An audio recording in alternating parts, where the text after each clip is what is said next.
Hi guys, and welcome back to the Wolves Fancast YouTube channel for another episode of GTA Fancast with me, Gully.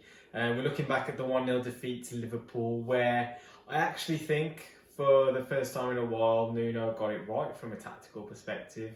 I'm going to talk through what I think went well and how on a different day we could have had a better result, but unfortunately our attacking players let us down on a few occasions. So a few interesting things to point out from this one. I think it's probably one of the best first halves we've had all season. And I think the more proactive approach out of possession reaps the rewards of that in the sense that we just seemed a lot more proactive and able to impact the opposition when we were out of possession than we normally would. Whereas, generally speaking, we'd sit back deep, allow teams to build a bit of confidence, bit of momentum in a game. Liverpool haven't been on the best run, but we paid them enough respect without absolutely lying down and letting them kind of dominate the game. And I think that was really, really good to see. You can kind of see in this kind of passage of play that I'm going to show you here, you've got Trent Alexander-Arnold with the ball and Johnny going to press him. The ball kind of makes its way across the pitch, and you can see that Neto, Traore and Jose are playing a little bit of a triangle with Neto in more of a 10 position out of possession. Sitting on Fabinho, making sure he doesn't get on the ball, and then as it makes the ball makes its way all the way out to Robertson, Semedo's then going to press him, and it's not really like cutting off passing lane. It's not as if players are touch tight on each other to stop the ball getting to them. There's an allowance of the ball to go out there, and then you can go and press. And I think the reason that they did that is just because it enforces situations where interceptions can be made. The likelihood is if you just go and stand right on Andy Robertson here as an example, then the ball is potentially straight on into Sadio Mane, and you've got Semedo covering that space there. You've got Moutinho able to cover that space, let the ball get into Robertson, and under that pressure, Robertson isn't able to play a clear pass anywhere really, and then Moutinho actually makes an interception in the instance that I've given you there, and I think we reaped the benefits of playing that way, and as a result, a good 45 minutes, which was unfortunately let down by a last minute kind of lapse, which I'm not necessarily sure we could have done too much about the goal. It came from a bit of an odd situation, ball bounced around, second balls, the header kind of goes over the top of our midfield, and then it's just good play from the Liverpool front three, which leads us nicely onto our front three and the misgivings of them and what they could have done a little bit more in our attacking third.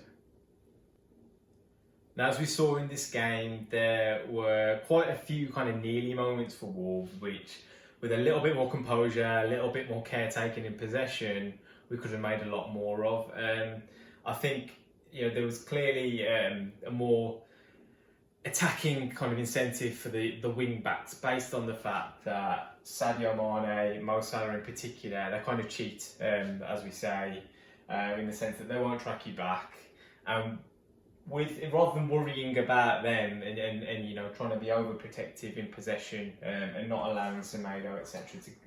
to make those forward runs, we got them up the field. And the other thing that we did was we played this kind of narrower front three, much narrower front three, which meant that Robertson and Trent had to kind of play a lot more tucked in, occupied Fabinho in that space as well, which gave the likes of Semedo and Johnny plenty of space to kind of go on the attack. And the relationship between Cody and Semedo was really key. There were plenty of passes being made in that channel there, in very much the realm of the Cody Doherty relationship that we saw before he left the club, and it was really good to see. But when we did get into those positions, lots of situations where, because we had the front three quite close together, they're able to combine nicely. Liverpool are quite an open team. They ask a lot of their defenders, generally speaking. Like I say, when you allow Sadio Mane and Salah to cheat, you're going to put a little bit more pressure on the guys at the back. And the other thing is Fabinho himself. He's not a screening kind of player. He's there to, once if the ball goes past kind of Wijnaldum and it was Thiago in here, then he's the next one to go and engage, and he's very much a front foot player rather than sitting back like a Claude Makelele who's just going to stop the ball getting into the feet of strikers and stuff. So that allows you, and he's very good at it. And there was a situation I think where Traore beat him on the one instance, but the next time round he absolutely read him like a book and made him look quite silly actually. So brilliant player to have in there. But if you can bypass him and you get kind of running at the defence, as we did on a number of occasions, you can really make something of those kind of situations. But on this occasion, Traore, Neto, Jose let us down a little bit, and maybe it's something to do with the fact that they haven't been able to kind of build up a relationship in any of the games that we've had previously. They're very much played as individuals. Aside from, say, the Southampton second half, they've not been close enough to each other, frankly. And, there's not really any synergy there between the three of them. And I think you could see that in the way that they moved, the way that little passes were just, slightly off. But promising signs, I think. And if we were to see that kind of thing happen over the next 3 or 4 games, I think then you will likely to see a bit more output from them going forward. Now, I've been critical of Nuno on a number of things, to be honest, in these videos, but the one thing that really has bothered me is the lack of real invention in the attacking third, in terms of movements, patterns, that kind of thing.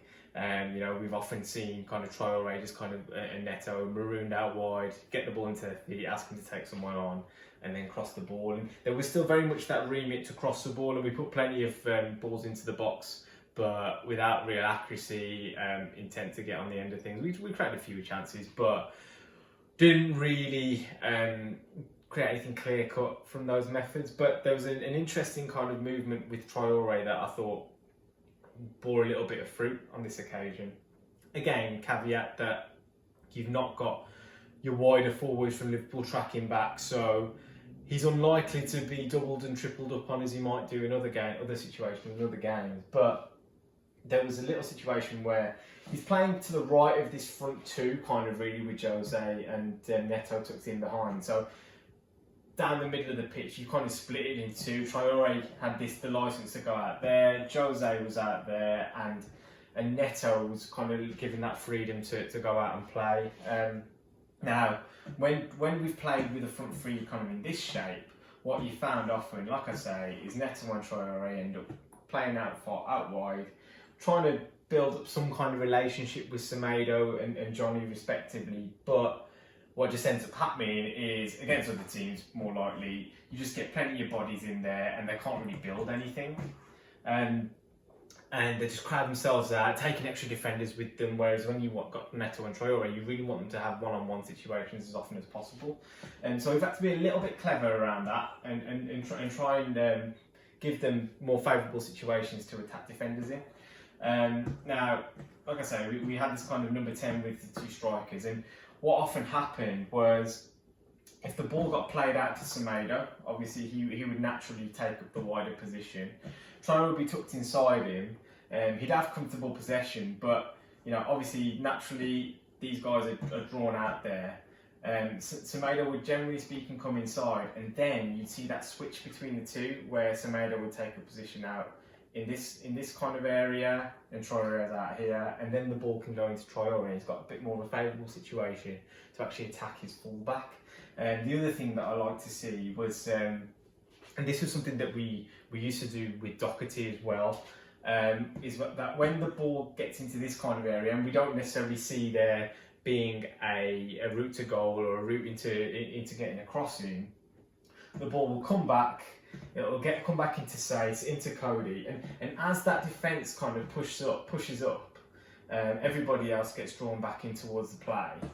Traore will just hang out here, and as you can see here, Cody, that's ball number one, A1 for Cody. He does it with his eyes closed, and it's just straight into there. And there was a couple of situations where Traore hung out nicely, and then he's got that ability to go out and make a run at the defender. Didn't quite come off on this occasion, but it's a nice little ploy which again stops players from doubling up, tripling up on Traore, and gives him that opportunity to go at his man without being too crowded out and getting a crossing. Now, there is a little bit more nuance to come into his game, but if we're going to go with this kind of method, he is strong on his right side.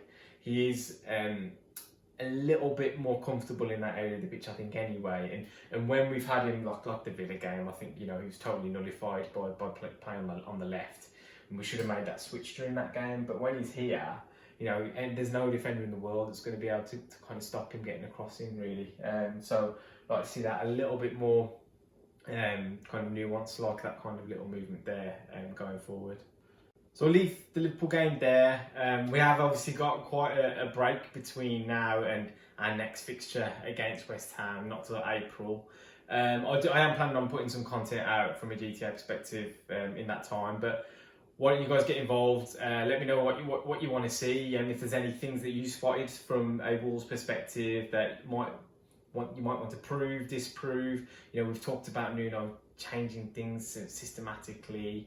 You know, the new Wolves, has that happened? Has it not? Anything you want me to have a look at within reason, within the kind of cabal of stats and data that I have available to me as well, give me a shout, and I'll look to answer some of those questions that you've been pondering as well. So look forward to seeing you soon. Have a good break from Wolves if that's what you want right now, and I'll be back with a video soon.